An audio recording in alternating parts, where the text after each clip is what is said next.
Bismillahirrahmanirrahim. Assalamualaikum warahmatullahi wabarakatuh.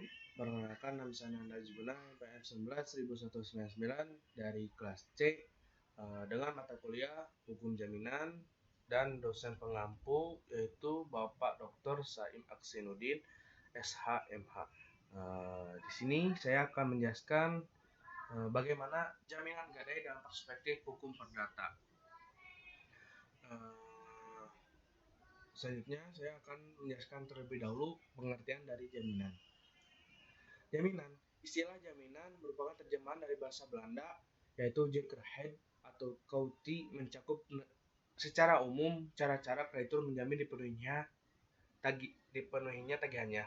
Di samping pertanggungjawab umum debitur terhadap barang-barangnya. Nah, di sini juga ada pengertian dari para pakar hukum jaminan. Menurut Bapak Hartono Hadisuprapto, bahwa jaminan adalah sesuatu yang diberikan kepada kreditur untuk menimbulkan keyakinan bahwa debitur akan memenuhi kewajiban yang dapat dinilai dengan uang yang timbul dari suatu perikatan. Nah, selanjutnya saya akan menjelaskan tentang macam-macam jaminan. Macam-macam jaminan di sini ada dua, jaminan bersifat kebendaan dan jaminan bersifat perorangan. Nah, jaminan bersifat kebendaan ini ialah jaminan yang berupa hak mutlak atas sesuatu benda yang mempunyai ciri-ciri hubungan langsung atau benda tertentu dari debitur.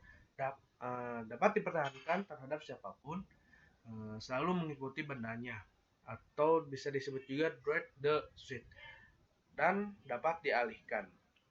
Nah, untuk jaminan bersifat perorangan, jaminan yang bersifat perorangan ialah jaminan yang menimbulkan hubungan langsung pada perorangan tertentu. Hanya dapat dipertahankan terhadap debitur tertentu, terhadap harta kekayaan debitur umumnya. Dalam artian, tidak memberikan hak mendahului atas benda-benda tertentu, tetapi hanya dijamin oleh harta kekayaan seseorang lewat orang yang menjamin perikatan yang bersangkutan. Selanjutnya, saya menjelaskan tentang jaminan gadai dalam hukum perdata. Nah, jaminan gadai dalam hukum perdata ini tercantum dalam pasal 1150 Kitab Undang-Undang Hukum Perdata. Disebutkan bahwa gadai adalah suatu hak yang diperoleh seorang kreditur atas suatu barang bergerak yang diserahkan kepadanya oleh seorang debitur atau seseorang lain atas namanya, dan yang memberikan kekuasaan kepada si berpiutang itu untuk mengambil pelunasan dari barang tersebut secara didahulukan daripada orang-orang yang berpiutang lainnya, dengan kekecualian biaya untuk melelang barang tersebut dan biaya yang telah dikeluarkan untuk menyelamatkannya setelah barang itu digadaikan. Biaya mana yang harus didahulukan oleh si debitur itu tersebut. Selanjutnya, saya akan menjelaskan tentang ciri-ciri gadai. Ciri-ciri gadai ini ada 5. Yang pertama, jaminan gadai benda-benda bergerak. Yang kedua, mempunyai sifat trade the suit, yaitu selalu mengikuti bendanya dimanapun atau di tangan siapapun benda itu berada. Yang ketiga, memberikan kekuasaan langsung terhadap benda jaminan dan dapat dipertahankan terhadap siapapun juga. Yang keempat, adanya pemindahan kekuasaan dari lemda yang dijadikan jaminan atau unsur inbezitling dari pemberi gadai kepada pemegang gadai. Yang kelima, gadai merupakan perjanjian aksesor, yaitu perjanjian tambahan yang tergantung dari perjanjian pokok. Selanjutnya, saya akan menjelaskan tentang sumber hukum jaminan gadai dalam hukum perdata. Nah, dalam sumber hukum jaminan gadai dalam hukum perdata ini ada 3 pasal yang saya masukkan ke sini. Nah, itu pasal pertama yaitu pasal 1150 KUH Perdata, yang berisi gadai adalah suatu hak yang diperoleh kreditur atas suatu barang bergerak yang diserahkan kepadanya oleh debitur atau oleh kuasanya sebagai jaminan atas utangnya, dan yang memberi wewenang kepada kreditur untuk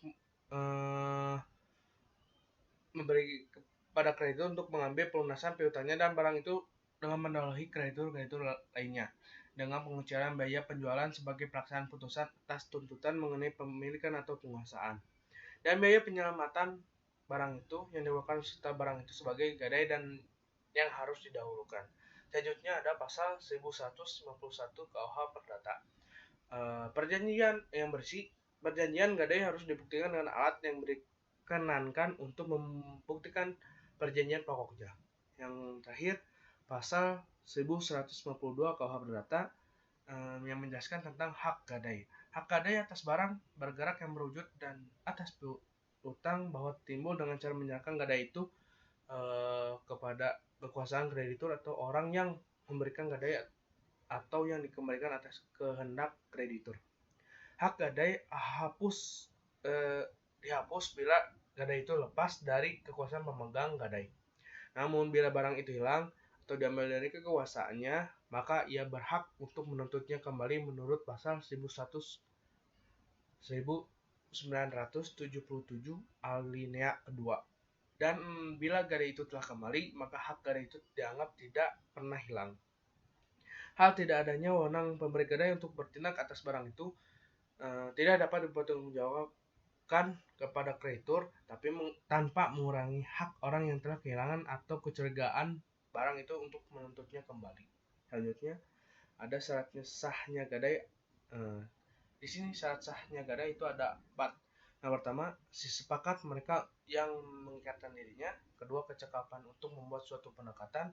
Yang ketiga, suatu hal tertentu. Yang keempat, suatu sebab yang halal. Untuk syarat pertama dan kedua dari pasal tersebut merupakan syarat subjektif, di mana apabila syarat itu tidak dipenuhi, perjanjian batal demi hukum. Artinya sejak semua perjanjian itu batal. Nah, untuk syarat ketiga dan keempat merupakan syarat objektif, di mana jika syarat itu tidak dipenuhi, perjanjian vernitegebar atau bisa disebut juga dapat dibatalkan. Artinya perjanjian overeenkomst baru dapat dibatalkan jika ada perbuatan hukum reghandeling dari pihak yang mengadakan perjanjian untuk membatalkannya. Selanjutnya saya akan menjelaskan tentang objek jaminan gadai dalam hukum perdata. Berdasarkan pasal 1150 KUH Perdata dalam artikel 1196 VV titel 19 buku 3 MBW yang telah disebutkan, dapat diketahui bahwa objek jaminan gadai ini adalah benda bergerak. Adapun terhadap benda bergerak dibagi lagi menjadi 2 macam, yaitu benda bergerak berwujud atau bisa disebutkan Lichhameligkeiten dan tidak berwujud atau bisa disebut juga Onlichhameligkeiten. Benda bergerak yang berwujud merupakan benda yang dapat berpindah atau dipindahkan, sedangkan benda bergerak yang tidak berwujud berupa hak atau mendapatkan pembayaran uang yang berupa surat-surat berharga. Surat-surat berharga ini dapat berupa atas bawaan order atau atas perintah unorder dan atas nama opnam. Nah, selanjutnya saya akan menjelaskan konsekuensi gadai kaitannya dengan barang jaminan. Sejak terjadinya perjanjian gadai antara pemberi gadai dengan penerima gadai, maka sejak saat itulah timbul hak dan kewajiban para pihak. Di dalam pasal 1195 Kitab Undang-Undang Hukum Perdata telah diatur tentang hak dan kewajiban kedua belah pihak. Adapun terkait barang jaminan, penerima berhak menjual barang gadai. Jika pemberi gadai tidak memenuhi kewajiban setelah lampau waktu atau setelah dilakukan peringatan untuk pemenuhan janjinya. Selanjutnya, kewajiban penerima gadai diatur di dalam pasal 1154, pasal 1156, dan pasal 1157 Kitab Undang-Undang Hukum Perdata. Apabila salah satu pihak tidak melaksanakan prestasinya dengan baik, sepertinya misalnya pemberi gadai tidak membayar pokok pinjaman seperti yang telah diperjanjikan, maka pegadaian dapat melakukan pelayanan terhadap benda gadai. Selanjutnya, nah di sini bagian akhir ada berakhir dan hapusnya akad gadai. Hapusnya gadai telah ditentukan di dalam pasal 1152 Kitab Undang-Undang Hukum Perdata dan Surat Bukti Kredit atau SPK. Di pada pasal 1152 ditentukan 2 cara hapusnya hak gadai, yaitu barang gadai itu hapus dari kekuasaan pemegang gadai. Misalnya untuk pemberi gadai telah dibayar lunas, maka gadai otomatis hapus. Yang kedua, hilangnya barang gadai atau terlepasnya barang gadai dari kekuasaan pemegang gadai Pemegang gadai. Nah, perjanjian pokok dan perjanjian gadai adalah perjanjian pinjam meminjam uang dengan jaminan gadai. Apabila debitur telah membayar pinjamannya kepada penerima gadai, maka sejak itulah bosnya perjanjian gadai. Nah, mungkin segitu untuk pemaparan jaminan gadai dalam perspektif hukum perdata. Mohon maaf bila banyak kata-kata yang tidak mengerti. Semoga bermanfaat untuk teman-teman semua yang sudah saya sampaikan kepada teman semua. Sekian dan terima kasih. Wassalamualaikum warahmatullahi wabarakatuh.